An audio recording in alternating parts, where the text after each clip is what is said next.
Hi everyone and welcome back to my channel. If you do not know me, my name is Nthabi and welcome. So to my new subscribers, thank you so much for joining the family, and to my golden oldies, thank you so much for your support. I really appreciate you all. Mwah, mwah, mwah. So today it's just gonna be like a nice easy conversation that we're gonna have. I call it a candid conversation. It's nothing new, don't worry about it. I didn't coin the term.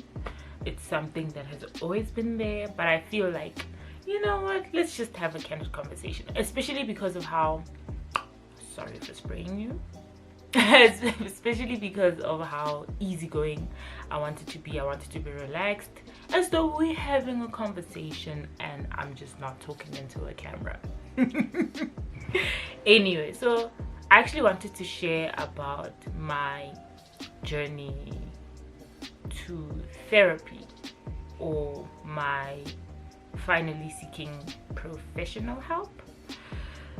Yeah, I didn't really, practice that. Okay, anyway, I basically just wanted to share with you guys my journey to therapy, or rather to seeking my journey to seeking professional help in terms of dealing with mental health. Because honestly speaking, I feel like every one of us needs therapy. Every single one of us needs therapy. Not that we're all mentally ill, but then everyone needs therapy in order to, I don't know, cope better in the world, have better tools, to navigate life, to navigate the ever-changing situations, the ever-changing scenarios that we're dealing with.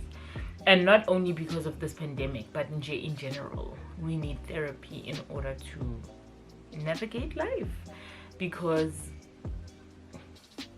it's not easy. It really isn't. So I don't see of like a better way to just articulate that, I guess. Yeah, but anyway, so one of the main reasons why actually I thought of getting professional help was because I was dealing with a lot of trauma, as are most of us. I was dealing with a lot of trauma, mainly obviously childhood trauma, family trauma, and all of that not so good stuff.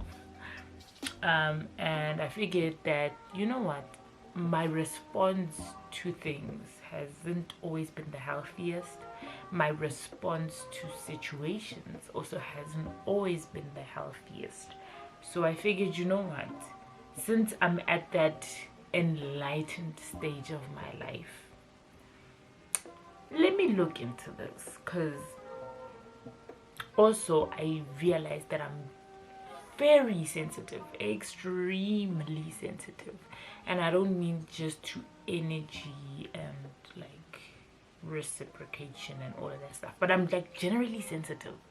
I'm a sensitive person emotionally, and I didn't want to be anymore. Like I didn't want to take offense so easily anymore to things, because sometimes like I would take offense to the stupidest of things. Well, were they stupid? I don't know, but they didn't warrant that kind of response to the situation. And some things were like, I'd make an issue out of a tissue, honestly.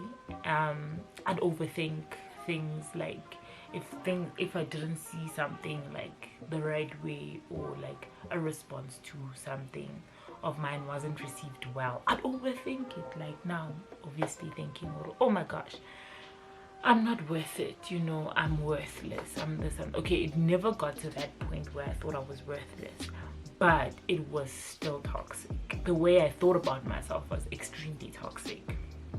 I'd always go above and beyond to like assert myself into people's lives by doing for them, sometimes to my own detriment, basically because of how I thought about myself. I thought about, like, in order to get people's approval or be validated by people, I really had to go above and beyond the call of duty and be there for people. Now, the lines always blurred, because generally my love language is quality time and doing for others, if I can even put it that way. But quality time is like one of my biggest love languages. And then it would get blurred with me wanting to always show up for people and be present in people's lives, to the detriment of my own life, because I wasn't showing up for myself as equally as I was for other people, if not more. I don't know from what cup I was pouring out of, because surely I was pouring out a lot. And I only noticed since I started going to therapy that tired me out, not just emotionally but physically too, because I'd be so tired most of the times because of this constant pouring out and not necessarily refilling as much. If I'm being honest with you, I don't know if I ever refilled and how I refilled, because I was constantly pouring out.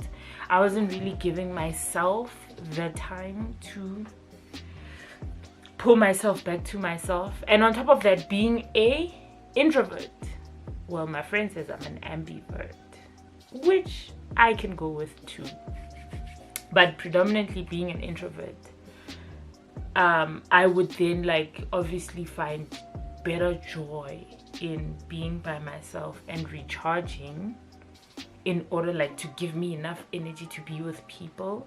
But even that I cheated myself out of. I cheated myself out of a lot of alone time, even though I'm like #1 ambassador for rest and quiet time and being alone and just pulling yourself towards yourself. I am one of the biggest ambassadors for that. But I'm also equally a big ambassador for pouring into people's lives and showing up for people. So you can see the kind of predicament I was in, like, for a long time, without even realizing that I am in this continuous hamster wheel.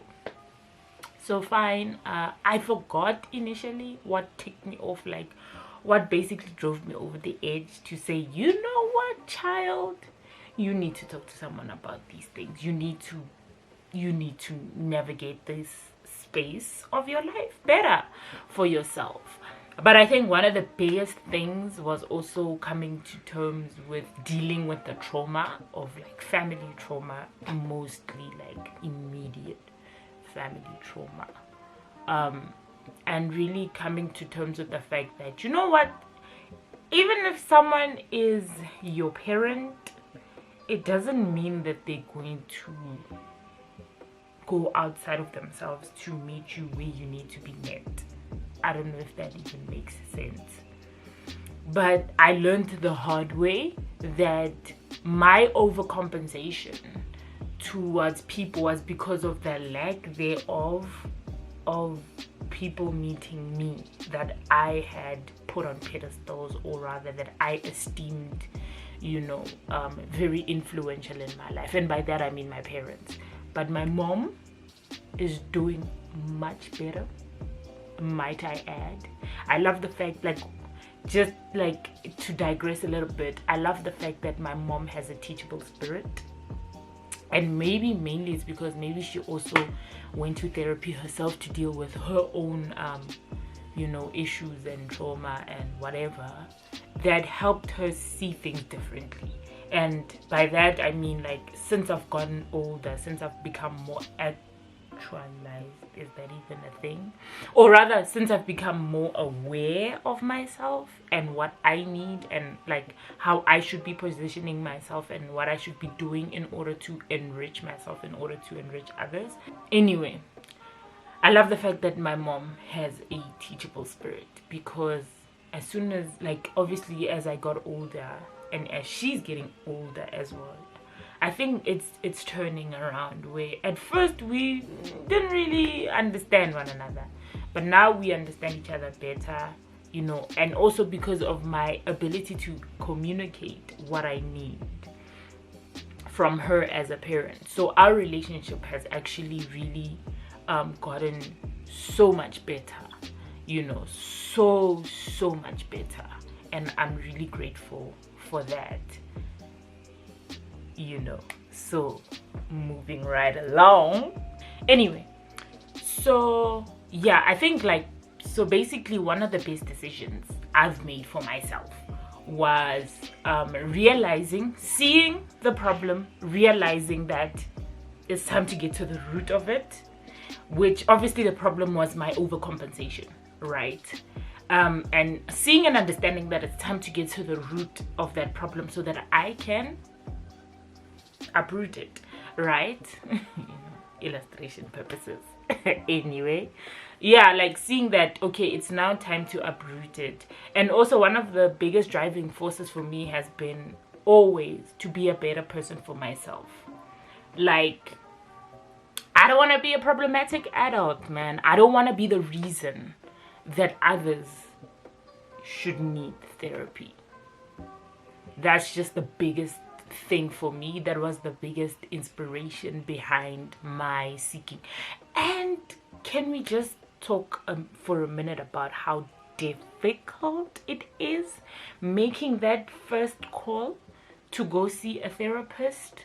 Firstly, because nobody tells you, other than like the movies, about how therapy sessions go. So you don't know what to expect. You don't know that when you go there, they're gonna ask you about your childhood, your deadbeat dad, all of these things, or like you don't know how to mentally prepare yourself for that first session. And I think one of the biggest fears for me was the fact that whichever therapist I was going to get was going to read me like a book, and it was terrifying for me, because if I'm being honest, I was very good at hiding myself from people close to me. I was good at it, like stupendously good at hiding my true self from the people around me, and that was pretty dangerous, because even when you're screaming for help, because you're so good at coverting yourself, people can't even see those screams. People can't even see that you're actually drowning. People can't actually detect that something is wrong. So that was difficult. And also because I'm generally a loner, and I'm of the thinking that, you know what, if I can do it myself, I can do it all by myself, I'm good alone, like, do you understand like where my brain, like how my brain works? This is just a sneak peek into how my brain works and how I think about myself. And when I say I didn't always think about, like, the way I thought about myself hasn't always been the healthiest and hasn't always been the best, right? But I would go to, you know, around the world and back for people. I would do the most for others. I would contend for others in a way that I could never do for myself. Mainly because, I don't know, man, I think it was because like I've never received that, or like I never received it from the primary people in my life that I think I was supposed to get it from. But you see, going to therapy also helped me understand that you can't give of what you don't have, right? So yeah, anyway, I digress a lot. That's just me. So basically that's what inspired me to actually go and get help, right? So as I was saying, that initial phone call is difficult. It's extremely difficult, because then like there goes my overthinking kicking in, like, oh my gosh, she's going to read me like a book, because I specifically wanted a black lady. So I was like, oh my gosh, she's going to read me like a book. Oh my god, I'm going to be transparent And I think one of the things also that I'm realizing about myself is that I don't like looking weak. I don't like it. I don't like it's so funny, né? I want to be seen. I want to be acknowledged. I want to be understood. But in the same breath, I don't want to be transparent in order to be seen. Shucks. So these are the things that I'm learning as I'm going to therapy, and I'm starting to see like the fact that psychologically how it has been for me, where I remember one time my therapist also asked me, Hore, so I was retelling her a story about like, so as you know guys, I've been retrenched due to COVID. That's okay, I've dealt with it now, I'm okay. Hey, hi parama, it's serious. Anyway, so there's this one time, so actually, if I'm being honest, this is the second time I've been retrenched, and I'm only 26. Anyway, that ain't no thing but a chicken wing, right? So the first time I got retrenched, that is the first time I actually like broke down, and everything like became untangled, and it was a mess because mentally I wasn't prepared for it, and mentally I was in a mess. Like I think 2017, 2018, those 2 years really showed me flames. But it was those defining years that actually made me realize that I need therapy. Anyway, so the first time around I was retrenched. Cool beans. There was one day where my mom gave me like slap bang $200, and I was like, what was this for? Should I go get bread or something? She's like, no, that's yours. And I'm like, huh? It's mine. Oh, thank you. And I couldn't receive it well because, hey, I thought I had to do something in order to get that money, and that's why I never asked my mom for money. Like ever since I started working, I've never really asked my mom for money, right? And then something similar happened when I got retrenched now, where I was telling my therapist that, you know, my mom was telling me that, so I had gotten an investment account with Old Mutual. Worst decision ever, but I digress. So I was saying that like, oh my gosh, now that I've been retrenched, I need to close all of those things down and just keep my tax-free savings, right? And then she's like, no, you don't necessarily have to close it. You can just close the ones about the RA and, you know, the insurance ones, and keep the investment one. And then I'll just put money in the investment one. And I was like, huh? So you'll put 1,000 rand away from me every month? Just for just?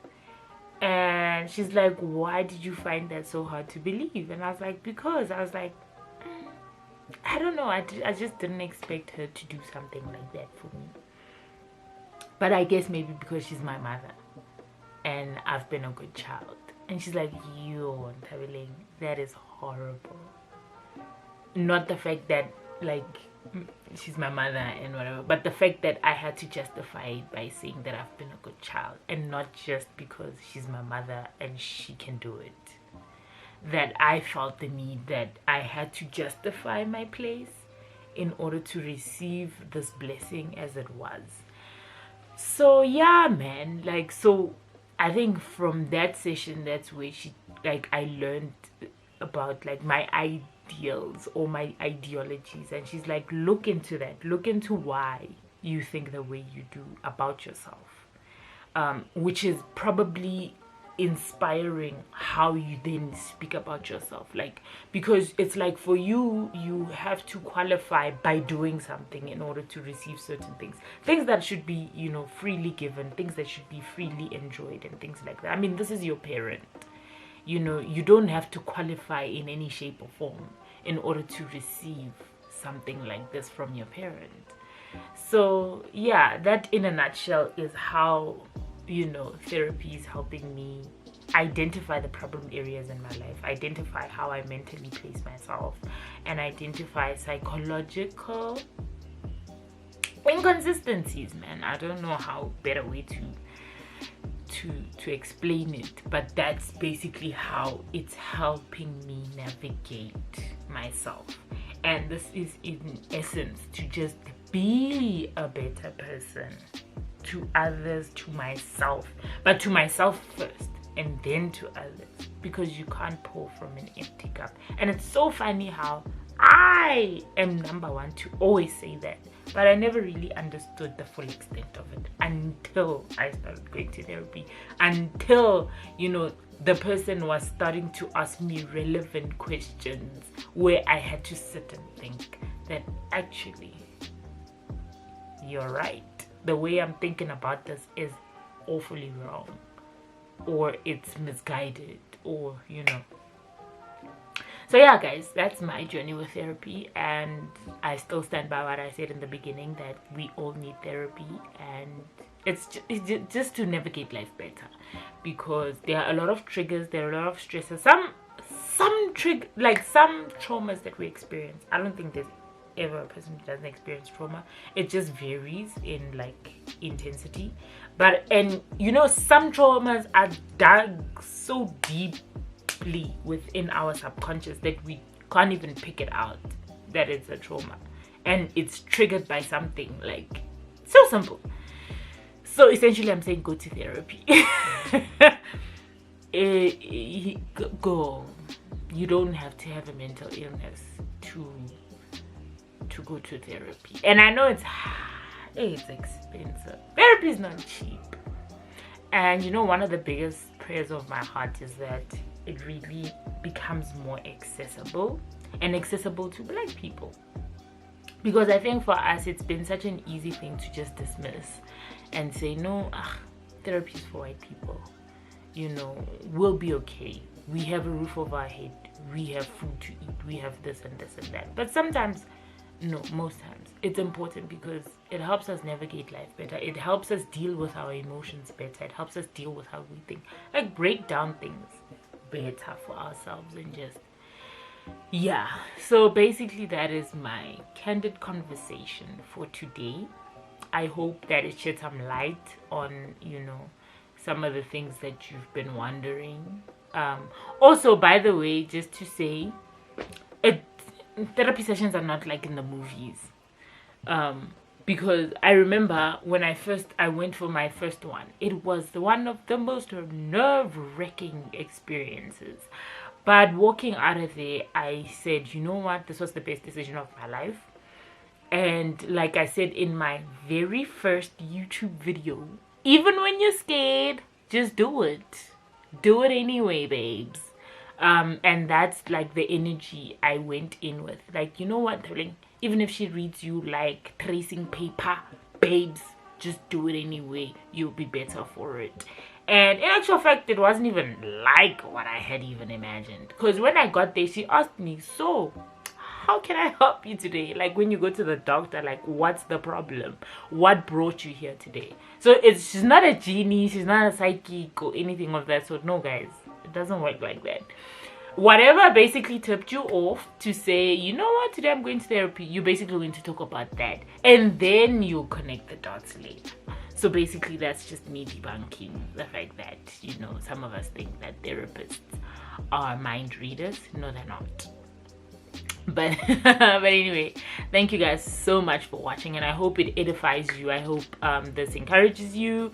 I hope it uplifts you as well if needed.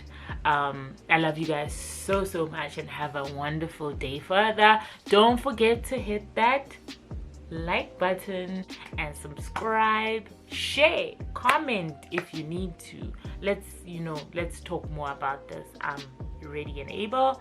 But otherwise, thank you so much, guys. Bye.